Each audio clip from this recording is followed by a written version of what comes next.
Hey, welcome to Farm to Table with Amber. Today, I am excited to show you some pruning tips from my dad, who's an expert, and his name is Merv, and he is a horticulturist, and he knows his stuff, and he specializes in orchards and vineyards and in raspberry fields, and also blueberries.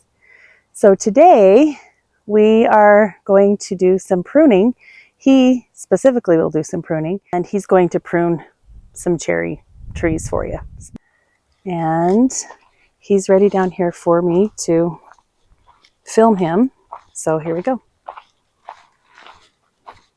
This cherry tree is one out of New York called Black Gold. We have a whole row of them here, 45 trees. It blooms later, a week later than the other cherries, and the fruit on it is just as good as Bing, but Bing is noted because of its popularity, but it is a nice cherry. But this tree here is too busy, so we've got to help get it back from that. So what we're going to do is some thinning out. And first of all, you walk up to the tree and cut the dead out. This branch there is totally dead other than a few good buds on it, but take this out here. We're cleaning the middle up.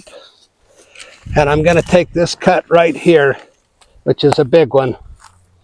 It's over an inch on the size. And the reason we're taking that out in the middle is it's too busy. You get more light into the center, and it'll produce some more fruiting shoots that'll shoot up. So that one big cut there did a lot. But also throughout the whole tree, we've got branches coming. Well, this is coming from the other tree, so I'm going to knock it out there. It's a dead one. And this branch here has got a lot of dead on it, so I'm going to cut it off there. So we're getting rid of the dead branches. This one here it's got some life on it, but it's not good.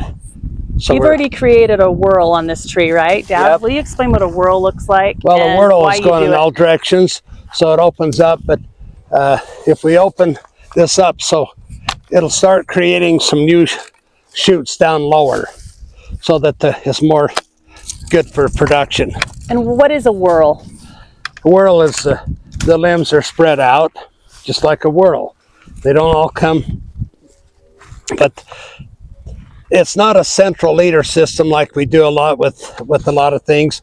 But a lot of times on central leader, you start it out that way and then you open it up, because people do that to get the tree lower for ease picking. But it just creates kind of a nice form. Yep. And you have 2 or 3. So it looks like down here you have a whorl of about 4 branches initially.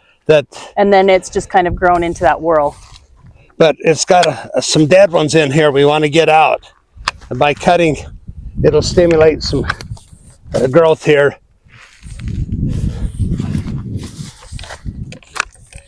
By pruning, you basically will improve the health of the tree. It will. It'll stimulate it to be more vigorous. So that more of the energy is spent on the fruit as opposed to the limbs. Yep. Now to get rid of the dead ones out of here, it's the first thing you look for. Eliminate the dead. And this limb here, we're going to take it out too. So this is a sweet cherry tree. Yeah. Did you say it's similar to Bing? Well, it's red cherry.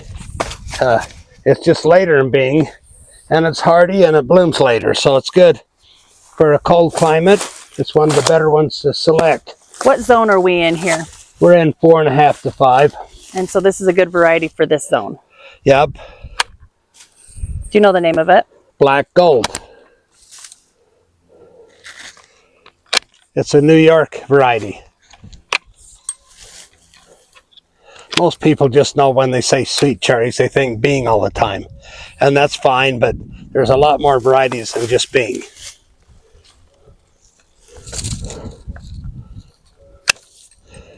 Yeah, these seem to have some buds that are starting to produce.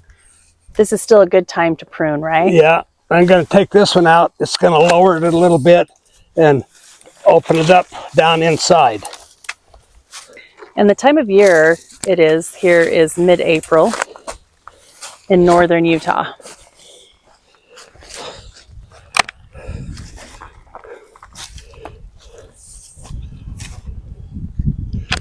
So if you can take enough wood off that it doesn't make it too hard for the tree to bear all that fruit, you want to thin it out somewhat at pruning, and that helps.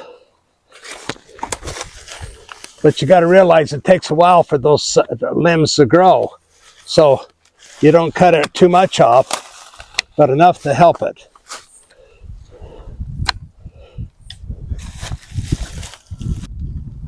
And this is going to be a little bit at the off year because last year it really had a heavy crop on. And so the buds aren't as thick as they probably could be, but they still got a lot of fruit buds on it. The fruit buds are in the area here. You can see them coming here. All those buds that are just swelling, that's where the fruit's going to pop out and have a cluster of blossoms. So what are some of the main tips that you want people to know about pruning, like the top 5 things that you would want them to understand? First, go in the tree and eliminate any branches that have died. And a lot of that happens either from winter kill or from just too much on the tree, or they dried up. But by cutting out all of that and stimulating some good growth on the others, you can do a little tip back. But the main thing we did is 2 or 3 big cuts here, and that opened it up. So the dead branches, and then what's number 2? Anything that's crossing over where you have them. Now I'm going to take a cut out. So can you give me an example of something crossing over? Well, this one here is coming back over into that area there, so I'm going to take it clear out. So they're crossing over and kind of creating not enough air space or enough light. Yeah, it's crowding it out. Crowding it out. And what would be like a third suggestion? Well, this is an older tree, so you don't do much tipping on it. You just cut out some big cuts like that, like 3 or 4 that we did, and just take out anything that's excessive crossing over, which we don't have hardly any of that in there now, so that's good. We've covered that. And what's tipping? Explain what that is. Well, tipping, you can go, when the tree's younger and more vigorous, you go and you cut it back. Like here's kind of the thinning out tipping right there. But that took some off so that the others will have more strength to produce the fruit bigger. Well, you got to remember, if you walk around the tree too long, you're going to cut it clear to the ground. So you got to just make enough cuts that's going to help it, and that you don't have excessive growth going way high in the sky.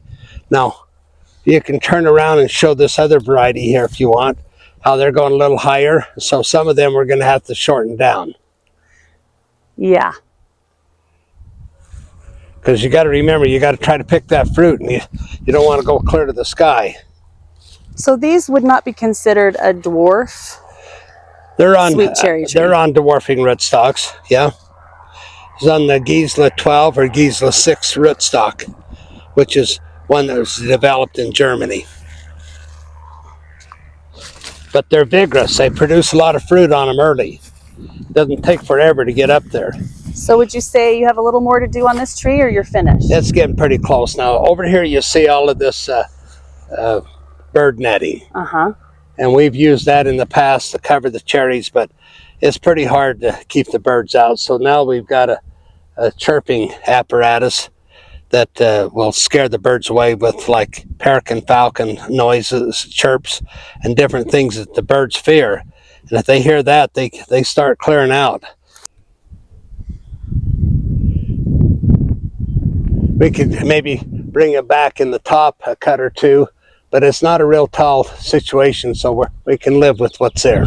So it is interesting that you took off a few big branches. Yep. Don't be afraid to eliminate some of those even later. We took them out of the center here a little bit so it creates a little more light down in. Yep, and see, we can show the difference between what you just did to this tree as opposed to the other trees that you've got. Well, there's the next tree here has got some similar situations. It's got some dead limbs. You take them out.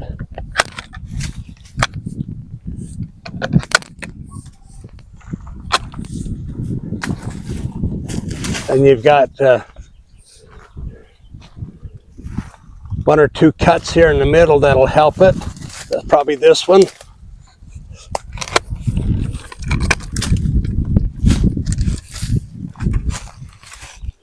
And this one here.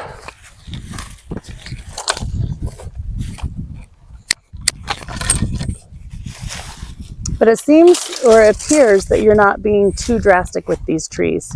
No, you don't want to go in there and butcher them, or you're going to have a mess. But it depends on the age of the tree. If you've got a new tree that you've planted, would you say you prune it back pretty severely initially? Well, you'll tip it and make it branch out. You don't just let it grow to the sky. You tip it. But right. We don't do that so much on here. Cut right here. See how we thinned that out?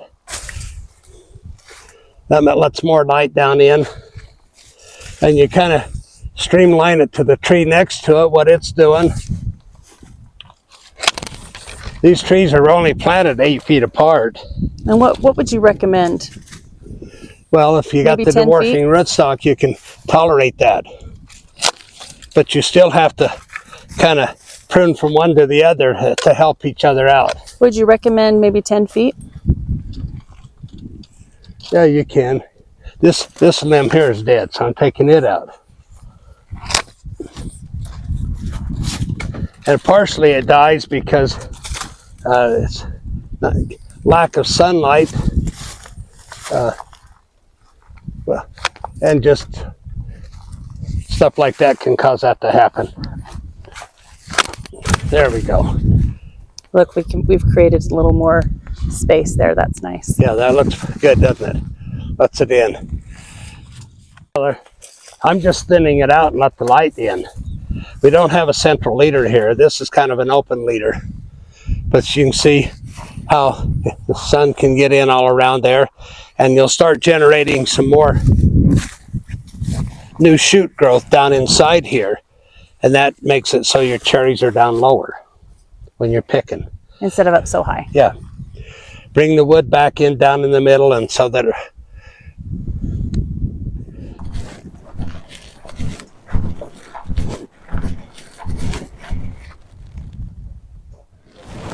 another thing, these are special bees that are used to pollinate the cherries, and you get a lot heavier set with the blossoms by using these bees like this. They really like to go to the cherries and ones, and it's some work that has been done by Kimball Clark, a guy that brings them in and puts them in here, and he's done a lot on different types of native bees that he grows out. And they come back in and lay their eggs after they're done. They come out of here, then they go back in and lay their eggs. What kind of bees are these? Well, I think this one is one in the, like the mason bee, but there's certain ones that they use for different ones. The cherry trees here, we painted them white, the trunks, and that helps them to come through the winter better. When you have hot, warm, bright days in the cold winter, the trunk doesn't warm up as much as it would be if it's not painted and darker color. So it helps it to take the fluctuating temperatures a lot better. Very important thing to do to help your trees survive these brutal winters sometimes. Hey, so hopefully you've learned something from my dad. He's an expert and he loves what he does. You can probably tell. So happy pruning to all of you. Thanks for joining my channel, Farm to Table with Amber, where we grow, cook, and eat together.